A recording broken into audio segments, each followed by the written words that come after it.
Sa mga asawa dyan or girlfriend na naghihinala na may ibang kachat yung mga partner nyo. So, mababasa na natin kahit na-delete na nila yung mga entire conversation nila. So, ito ang gagawin nyo. So, kunwari dito naglalagin yung messenger like jowa nyo. Tapos, ito naman ang message ng girl. Tapos, ito naman ang reply ng jowa nyo. Tapos, isa-isahin niya itong i-delete. Kasi, syempre, baka mabasa mo. Syempre, ayaw niyang pahuli, i-delete niya yung entire message. So, para mabasa natin ang ilang dinelete na conversation, punta tayo sa Play Store. So, type natin ang Notice Save. Then, install.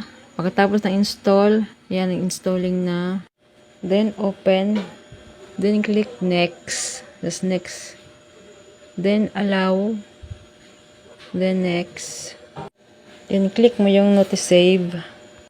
Then, i-on mo. Then, allow. Allow again. And then, loading up list. Then, next.